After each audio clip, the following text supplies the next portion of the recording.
ఈ కార్యక్రమాన్ని మీకు సమర్పిస్తున్న వారు కాంటినెంటల్ హాస్పిటల్స్. మాతృదేవోభవ.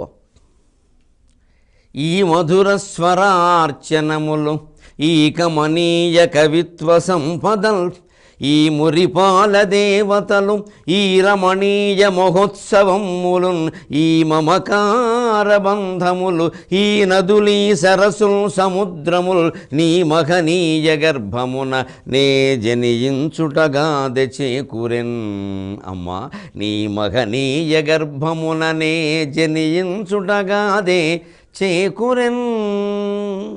భక్తి టీవీ ప్రేక్షక మహాశయులందరికీ పెద్ద పండుగ శుభాకాంక్షలు అందజేస్తూ విశ్వనాథ్ వారి పద్యాన్ని చెప్పుకుంటూ ఉన్నాం. మనం కొసమెరుపు కూడా చెప్పుకుని చక్కగా మరో కొత్త కవి, ఆధునిక తరానికి చెందినటువంటి మరో గొప్ప కవి పద్యాలన్నీ చెప్పుకుందాం మనం వరుసగా.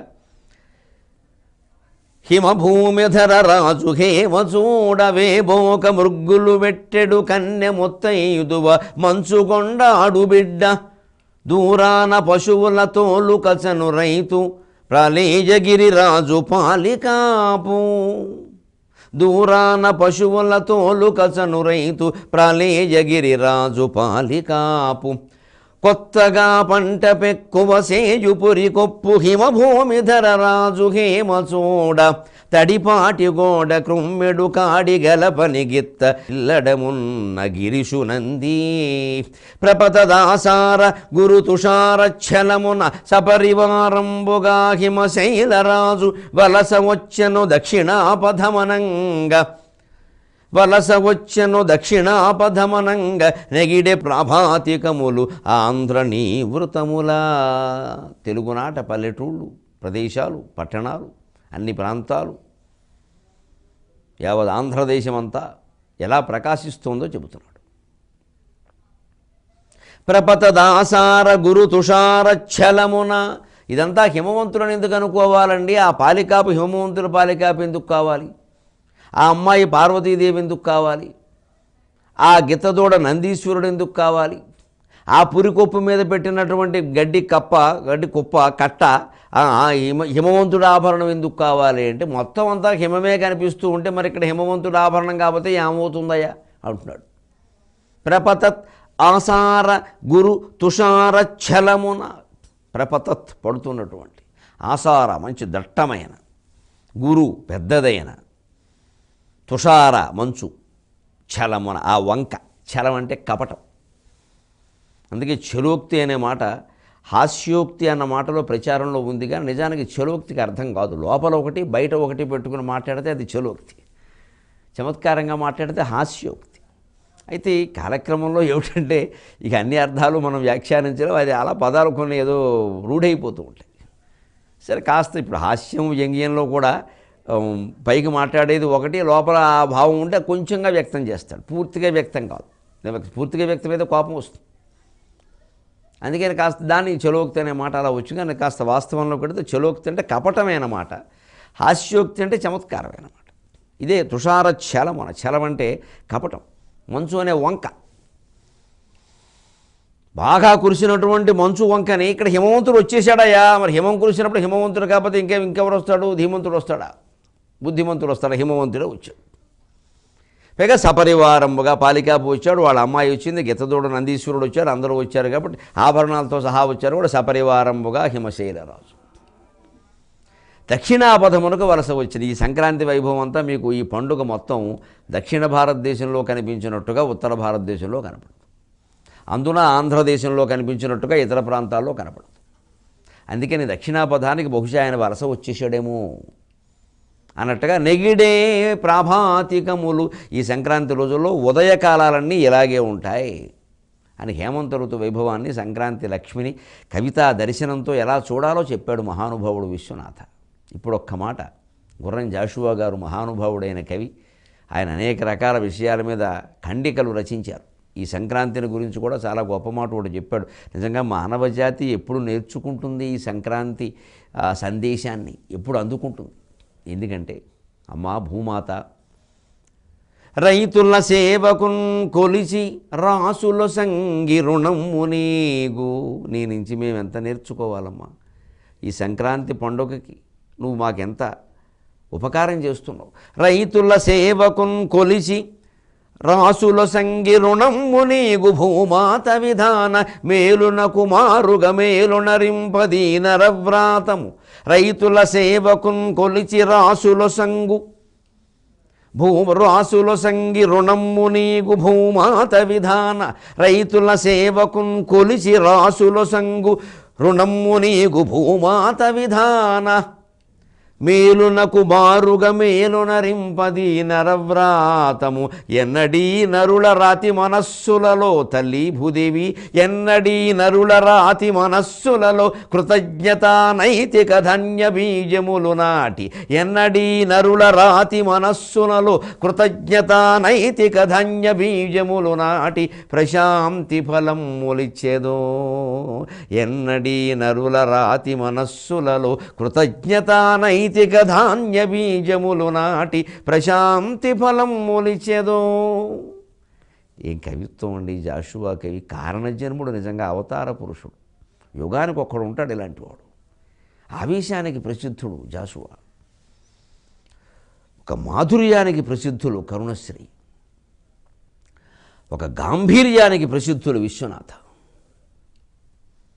ఒక రస ప్రవాహానికి సిద్ధుడు కృష్ణశాస్త్రి. వీళ్ళందరూ ఒక కాలంలో ఉండడం ఎంత విచిత్రం.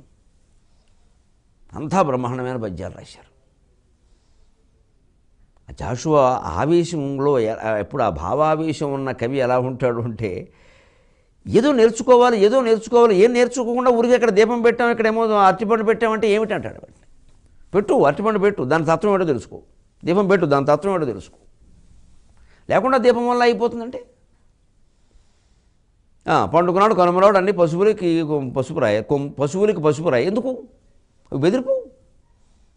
ఆవిడ పూజ చేస్తారు. ఎందుకు చేయడం? పూజ అంటే ఏమిటి? గౌరవం. ఇంటికి వచ్చిన మనిషిని గౌరవించినట్టే. ఎందుకు ఆ గౌరవం చేశాం కాబట్టి కనుమనాడు పశువులకి పని చెప్పరు. కాబట్టే కనుమనాడు బయలుదేరకూడదు. కనుమనాడు కాకేనా కదలదు. ఏమిటంటే బయలుదేరితే ఎందుకు వచ్చిందో గమనించండి. ఒక ఆచారం ఎందుకు వచ్చిందో గమనిస్తే హేతుబద్ధంగా చక్కగా దాన్ని పాటిస్తాం, యువతరానికి చెబుతాం. కేవలం దాన్ని నమ్మకం చేసేస్తే వాళ్ళు ఎలా వింటారు? కనుమనాడు బయలుదేరద్దని ఎందుకు వచ్చింది? వెడితే సంక్రాంతి నాడు వెళ్ళిపోండి, లేదా ముక్కనం వరకు ఉండండి. ఎందుకు వచ్చింది? కనుమనాడు ప్రయాణ సాధనాలు ఉండవు ఆ రోజుల్లో. ఆ రోజుల్లో ప్రయాణ సాధనం విమానాల, కారుల, రైళ్ళ ఏమున్నాయండి? సైకిల్ కూడా లేని రోజులు అవి. ఊరు మొత్తం మీద 2 సైకిళ్ళు ఉండేవి. కాలేజీకి అంటే కుర్రాళ్ళకి సైకిల్ ఉండేది, వేరే ఎవరికి ఉండేది కాదు. ఇప్పుడు పొలం వెళ్ళి గడ్డి మోపు కూడా ఏమిటి బండి మీద పెట్టుకొస్తున్నాడు. అపాచీ బండి మీద గడ్డి మోపు వేసుకొస్తున్నాడు. ఏం చెబుతాం? బండి పాడైపోతుంది, గడ్డికి అది సాధనం కాదు. ఎవరు చెబుతారు ఈ జాతికి? జీన్స్ ప్యాంట్ వేసుకు పొలం పెడతాడు. పొలం వెళ్ళే వేషం వేరు. మనం మనసులో ఒకటి పెట్టి ఇలా ఉంటే తప్ప మనం ఎవరికీ నచ్చం. అమ్మాయిలకి నచ్చాలంటే జీన్స్, అమ్మాయిలు అందరూ అలా అనట్లేదు, అజ్ఞానంలో ఉన్నారు. మేము శుభ్రంగా పంచెలు కట్టుకుని కండువాలు వేసుకున్నాం, అమ్మాయిలకి మేము నచ్చుతున్నాం. ఈ అజ్ఞానం వద్దండి. వ్యవసాయదారుడికి పొలం పని వేషం ఉండాలి. కార్యాలయం వేషం ఉండాలి. ఇంట్లో ఉంటే ఇంట్లో ఉండాలి. శుభ్రంగా ఓ లుంగి కట్టుకుని జబలబని వేసి కూర్చో, గొడవలేదు. ఇంట్లో ఈ ధగధగలు దేనికి, భగభగలకి అంచేది ఎక్కడికక్కడ. ఇవాళ మారిపోయాయి. కానీ పూర్వాన్ని ప్రయాణ సాధనాలంటే బళ్ళే ఏమిటి? 2 ఎడ్ల బండి, ఒంటెద్దు బండి, గుర్రపు బండి, ఇంకేమున్నాయండి? ఇవన్నీ పశువులు. ఈ పశువులకు మీరు కనుమనాడు పూజ చేస్తూ కనుమనాడు పని చెబితే మరి గౌరవంగా సెలవిచ్చిన రోజుని మనం పని చెప్పకూడదు కదా. వాటికి పని చెప్పకూడదంటే ఎవరూ కదలకూడదు. కదలాలంటే 2 ఎడ్ల బండి ఉండాలి, ఏ ఊరు నుంచి అయినా, లేదా ఒంటెద్దు బండి ఉండాలి, లేదా గుర్ర బండి ఉండాలి. అంచేది వాటికి పని చెప్పకండి. వాటికి పని చెప్పకూడదు కాబట్టి కదలదు. ఎందుకంటే కనుమనాడు కదదు, ఎందుకంటే అందులో అపశకునం ఏం లేదు. ఇది శాస్త్రీయమైన విశ్లేషణ. ఇప్పుడు పండుగ ఎంత బాగుంది అర్థమేమిటి? ఈవేళ మనం విమానాలు, రైళ్ళు, కార్లు ఎక్కే పరిస్థితుల్లో ఇది అంత అవసరమైన విషయం కాదు. కనుమనాడు వెళ్ళినా ఏ దోషము లేదు. కంగారుగానే ఉంటుంది, కానీ నిజం ఇది. దోషం ఏమీ లేదు. పెడుతూనే ఉన్నారు కూడా. ఇప్పుడు ఎవడు హక్కుతారండి? 2 రోజులు సెలవు, 3 రోజులు సెలవు ఎవరికి ఇస్తారు? సంక్రాంతి రైలు టికెట్ ఎప్పుడు దొరికితే అప్పుడు బయలుదేరుతున్నారు. ఏం చేస్తామని అంటారు. ఇంకప్పుడు ఏం చేయాలంటే ఏదైనా ముందు రోజే నిర్గమం పెట్టు. మరి ఇదో అపశాస్త్రం. నిర్గమం పెట్టుకోవడం ఏమిటండి? బయలుదేరితే లేకపోతే మానే. ఇది ఏం లేదు, మన మనస్సు సంతృప్తి కోసం. నిర్గమం అంటే నేను వెళ్ళడం లేదు, గమం అంటే వెళ్ళడం, నిర్గమనం అది నిర్గమనం. నిజాన్ని నిర్గమం అంటారు కదా. అది చివరికి పలుకుబడిలో నిర్గమైంది. ఎలా అయిందో తెలియదు. నిర్గమనం అది వెళ్ళనప్పుడు చేసే పని. ఏం చేసాం? దానిపై సంచి పట్టుకెళ్ళి పక్కింట్లో పెడతాడు. విచిత్రమైన నమ్మకాలు. శాస్త్రీయమైన జాతి చేదస్థంలోకి దిగిపోవడం అంటే ఇదే. నువ్వు సంచి పట్టుకెళ్ళి పక్కింట్లో పెడితే నువ్వు వెళ్ళినట్టు కాదా? సంచి ఎందుకు పెట్టినట్టు? నువ్వు వెళ్ళామని అందరూ అనుకుంటారా? దేవుణ్ణి ఏమైనా మాయ చేస్తున్నావా, లేదా మంత్రశాస్త్రాన్ని మాయ చేస్తున్నావా? నిజంగా దాన్ని నమ్మితే అలా చేయించా? వెళ్ళడం అంటే వెళ్ళడం, వెళ్ళైతే మానేయి. సంచి పట్టుకెళ్ళు పక్కింటి పెడితే నువ్వు వెళ్ళినట్టు అవుతుందా? మనం ఇంట్లోనే కూర్చుని ఇంటి వాస్తు ఏదైనా ఉంటే ఇంట్లో ఉండే వాళ్ళకి వర్తిస్తుంది. బొంబాయిలో ఉన్న ఇంటి యజమానికి వర్తించదు, అదో అజ్ఞానం. దాని ప్రభావం దిక్కులు వాతావరణము ప్రభావం అని మనం చెబుతున్నాం పెద్ద విశ్లేషణ చేసి. ఆ ప్రభావం ఇంట్లో ఉంటున్న వాడి మీద ఉంటుంది, బొంబాయిలో ఉన్నవాడి మీద ఉంటుందా? అంటే ఎట్టి పరిస్థితుల్లో ఇంట్లో అద్దెకుండు, నువ్వు సొంతంగా ఉండు, ఉండు, ఆ ఉన్నవాడి మీదే పడుతుంది, గాలి అయినా ధూళైనా ఏదైనా సరే.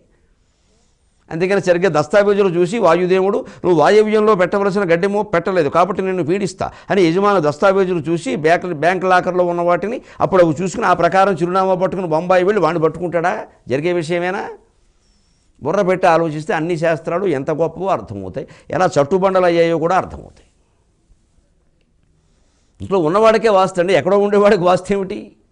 ఆ ఇంట్లో ఎవరు పూర్వం అందరూ సొంత ఇంట్లోనే ఉండి అద్దిళ్ళు అవన్నీ లేవు. అందుకని ఇల్లు అన్నారంటే సొంత ఇల్లు అద్దెలు అనే 2 మాటలు వాడాలి. అప్పుడు గొడవే లేదు. ఎవరన్నా వస్తే ఉచితంగా ఉండమనేవారు అతిథులుగా. అద్దె తీసుకోవడం అన్న సమస్య లేదు. ఏడాది పాటు పాండవులందరూ బ్రాహ్మణుడి ఇంట్లో ఉన్న రూపాయి అద్దె కట్టలేదు. కానీ వాళ్ళ కోసం వీళ్ళు ప్రాణాలకు తెగించారు, అది వేరే విషయం. అలా నాగరికతను కాస్త మనం విశ్లేషణ చేసుకుంటే అన్ని విషయాలు స్పష్టంగా తెలుస్తున్నాయి. ఇందులో నమ్మకాల ప్రసక్తి ఏమిటంటే పక్కా హేతుబద్ధమైన మతం ఏదైనా ఉంటే ప్రపంచం మొత్తం మీద హిందూ మతం ఒక్కటే, ఏం మొహమాటం లేదు. పక్కా హేతుబద్ధం, ఎక్కడా శాస్త్రీయతకు లోటు లేదు. ఇందులో నమ్మకం ప్రశ్న లేదు, అనే నిజాలు, అన్ని రుజువయ్యే నిజాలు ఇవి. నువ్వు నమ్మకపోతే నీకే నష్టం. అంత పక్కాగా ఉంటుంది ఈ సంక్రాంతి. అందుకని ఆయన ఏమంటున్నాడో చూడండి, ఆ కృతజ్ఞత నేర్చుకోవాలి. పశువులను పూజ చేయడం అంటే కృతజ్ఞత, వాటికి ఆ రోజు పని చెప్పకండి. అలాగే భూమి పట్ల కృతజ్ఞత నేర్చుకోమని చెబుతున్నాడు జోషువా. అమ్మ రైతుల సేవకున్ కొలిచి రాసుల సంగి. రైతులేదో నాట్లు వేశారు, విత్తనాలు నాటారు, నీళ్లు పెట్టారు, పొలం దున్నారు, ఊడిచారు, దానికి ఏదో కలుపు తీశారు, కాస్త సేవ చేశారు, కాస్త పాటి మట్టేశారు, ఏవో చేశారు. ఈ సేవకి ఫలంగా కొలిచి రాసుల సంగి. చూడండి, రైతులు చేసిన సేవకి ధాన్యంతో పోలిస్తే రాసులు ఎన్నో రెట్లు ఇచ్చినట్టేగా.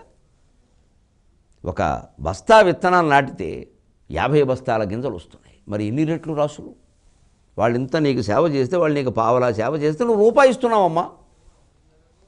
తాడేపల్లి వీరరాఘవ శాస్త్రి గారు లాంటి గొప్ప అవధాని, వీరశతావధాని, గద్వాల రాజులు సహా ఎంతోమంది రాజుల దగ్గర ఆయన పద్యాలు చెప్పారు, ఘన సన్మానాలన్నీ పొందారు. కానీ ఈ రాజరికాలు ఒక రోజు ఉంటే ఒక రోజు పోతే ఆ రాజుగారు గౌరవిస్తారు, తర్వాత వాళ్ళ అమ్మాయో అబ్బాయో వస్తే వాళ్ళకి ఆ దృష్టి ఉండదు. అవన్నీ పడ్డాడు పాపం ఆయన. చివరికి అన్నీ ఇబ్బంది పెట్టేసేస్తే సంసారం పెద్దది ఏదలేక వ్యవసాయం పెట్టుకున్నాడు, వ్యవసాయం చేశాడు. ఆ భూమి మీద ఎన్ని పద్యాలు చెప్పారు ఆయన. నాకు ఏ రాజులు, ఏ రసజ్ఞులు, ఏ శ్రోతలు, ఏ పండితులు, ఏ ఇతరులు, ఏ జమీందారులు చేయనటువంటి సేవ నువ్వు చేసావమ్మా, నీకు నేను సేవ చేస్తే ఈ నాగలి పెట్టి దున్నుకుంటే వదిలిపోయింది కదా, ఎందుకు వచ్చిన గొడవ, నువ్వు చేశావని చెప్పి సర్వం సహాదేవి అని పద్యాలు చెప్పాడు ఆయన వరుసగా. అలా భూదేవి కాపాడింది. అందుకని రైతులు చేసిన సేవకి ప్రతిఫలంగా రెట్టింపు ఫలాన్ని ఇస్తున్నావమ్మా, నిన్ను మించిన వాళ్ళు ఎవరు? ఇది మానవులు నేర్చుకుంటే ఎంత బాగుండేది. రుణమ్ము నీగి భూమాత విధాన. పావలా సేవ చేస్తే రూపాయి ఫలాన్నిచ్చి రైతుల రుణాన్ని తీర్చుకున్నటువంటి భూమాతలాగే నీ ఎన్నడీ నరుల రాతి మనస్సులలో ఈ ఎన్నడీ మారునకు మేలునకు మారుగా మేలునరింపది నరవ్రాతము. ఉపకారానికి బదులుగా ఉపకారానికి చేయాలనే ఆలోచన లేకపోతుందమ్మా. ఉపకారం చేసిన వాళ్ళకే అపకారం చేస్తున్నారు కూడా తల్లి. 100 ఉపకారాలు చేస్తే 101వ ఉపకారం చేయలేకపోతే 100 ఉపకారాలు చేసింది మర్చిపోగా అపకారం చేస్తున్నారమ్మా. సామెతలు చెప్పినట్టుగా తయారైంది, పెట్టే తల్లి పెట్టకపోయానట్టుగాను. ఏమిటమ్మా మనుషులు ఎలా తయారయ్యారు? ఎన్నడీ నరుల మనస్సులు మారునకు మేలుగా మేలునరింపది, మేలునకు మారుగా మేలునరింపది నరవ్రాతం. మేలునకు మారుగా మేలునరింపది నరవ్రాతం. ఈ రాలాలో భేదం చూడండి, మేలు మారు. మనం వేగంగా చదువుతున్న మారునకు మేలుగా మారునకు మేలుగా అయిపోతుంది. అందుకే మాకు చిన్నతనంలోనూ పరీక్ష పెట్టడం కోసం 26 ఎలలారీలు 66 నల్లలారీలు 26 ఎలలారీలు 66 నల్లలారీలు వేగంగా అనేమనేవారు. ఏది నల్లో ఏది ఎర్రో తెలిసేది కదా అనేసేవాళ్ళు. అదో పెద్ద పరీక్ష. రా లాల మధ్యలో నుడికారం మాట నేర్పడానికి పెట్టేవారు. ఇక ఈ పద్యం చూడండి, మరి నేను ఎంత చదువుతున్నా మేలునకు మారుగా మేలునరింపది నరవ్రాతము. అందులో లకారాలు రకారాలు రావడం వల్ల ఆ మేరు మారుని వస్తుంది. మేలు మేలు కలిసిపోతుంటాయి. మేలునకు మారుగా మేలునరింపది నరవ్రాతము. ఎన్నడీ నరుల రాతి మనస్సులలో కృతజ్ఞత నైతిక ధాన్య బీజములు నాటి. ఈ నరుల మానవుల్లో ఎన్ని సంక్రాంతులు గడిస్తే కృతజ్ఞత అనేటువంటి ధాన్య బీజాలు నాటుకుంటాయో ప్రశాంతి ఫలములిత్తువో. ప్రశాంతి అనేదాన్ని మానవ జాతికి ఎప్పుడు ఫలంగా ఇస్తారు. భూదేవి పట్ల భూమికి ఇంత సేవ చేస్తే రెట్టింపు ఫలాన్ని మనకిస్తుంది. మరి ఆ భూమి పుత్రులమైన మనం, ఆ భూమి పంట తింటున్న మనం సాటి మానవుల పట్ల ఎలా ఉండాలి? మనకి ఉపకారం చేస్తున్న పక్షులు, మృగాదులు, స్థావరాలు, కీటకాలు, వీటన్నిటి పట్ల మనం ఎలా ఉండాలి? మన పండుగలో, మన జాతి పండుగలు కాముని పున్నమా, కుక్క ఎక్కడ ఉందో వెతుక్కుంటూ వెళ్ళి దానికి రొట్టె ముక్క పెట్టమన్నారు. ఒక 5 రొట్టెలు మా అమ్మగారు మా చేతికి 5 రొట్టెలు కుక్క తిన్నాక నీకు పెడతాను గాడిదే అనేవారు. అది కుక్క, మేము గాడిదాను. ఇప్పుడు పైగా వీధి కుక్కలు, అప్పుడు ఈ పెంచుకున్న కుక్కలు ఎక్కడవండి? వీధి కుక్కలు. అందరూ దానిలో గమనించండి మీరు, కేవలం కుక్కకు ఆహారం వేయడం కాదు, సాధారణంగా పిల్లలు బయట తిరుగుతూ ఉంటారు, వీధి కుక్కలకి భయపడతారు. ఆ భయం పోగొట్టడం కోసం ఏడాదికి 1 రోజున హోళీ పున్నమా, కాముని పున్నమా అనే పేరు మీద రొట్టెలు చేతికిచ్చి కుక్క ఎక్కడుందో వెతుక్కుంటూ నువ్వే వెళ్ళు, దానికి అన్నం పెట్టు, రొట్టె పెట్టు, అది హాయిగా తింటుంది చూడు, కుక్క అంటే నీకుండే భయం పోగొట్టుకో అని కాముని పున్నమ పెట్టారు. పాము భయానికి సంకేతం. పాము అంటే మనకుండే భయం పోవాలి. అసలు జీవితంలో అన్ని భయాలు పోవాలి. అంటే అత్యంత భయప్రదమైన పామును నువ్వే వెతుక్కుంటూ వెళ్ళు. నాగుల చవితి నాడు పుట్టెక్కడుందో వెతుకు, అందులో పాము ఉందో లేదో చూడు, ధైర్యంగా పాలు పోయి అది తాగుతుంటే అక్కడ నిలబడు, తాగకపోయినా సరే పాటలు పాడుతూ నిలబడు అని మన మనస్సుల్లో వీధి కుక్కల పట్ల ఉండే భయం పోగొట్టడానికి కాముని పున్నమని, పాముల పట్ల ఉండేటువంటి భయం పోగొట్టడానికి నాగుల చవితి పండుగని పెట్టిన ఈ హిందూ ధర్మానికి, ఈ శాస్త్రాలకి ఎన్ని జన్మలు చెప్పులు చర్మం ఒలిచి చెప్పులు కొట్టిస్తే రుణం తీరుతుందా అండి? వీటి వెనకాల విశేషాలు ఇవి. అంతేగాని పాముకు పాలు పోస్తే పిల్లలు పుడతారు, పాము లాంటి పిల్లలే పుడతారు. ఆ మాట ఏమిటండి? పిల్లలు పుట్టడానిక ఇవన్నీ? ఏమైందంటే ఈ పిల్లలు పుట్టకపోతే ప్రపంచం మునిగిపోయింది. ఎంతసేపు స్వార్థం, స్వార్థం, నా వంశం, ఇదేదో సూర్యవంశమా చంద్రవంశమా? ఏమిటి ఈ వంశం పెరగకపోతే నష్టం?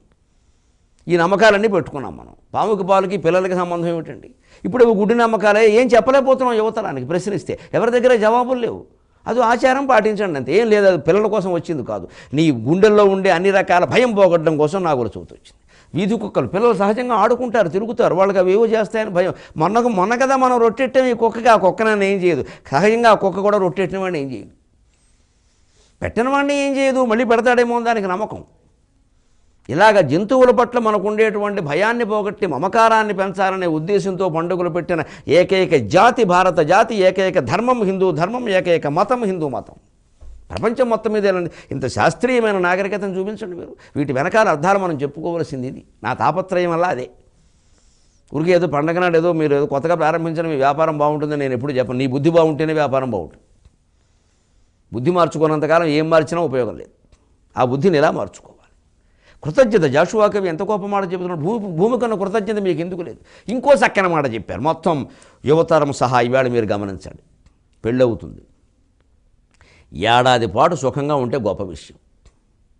ఇంకా 2 ఏడు 3 ఏడు ఎన్ని రకాల మాటలు వస్తాయో తెలియదు దంపతుల మధ్యలో. ఏమిటో వారు ఎడముఖం, వీరి పెడముఖం. ఇంకా అక్కడి నుంచి సెల్ ఫోన్లో సందేశాలు కూడా ఉండవు.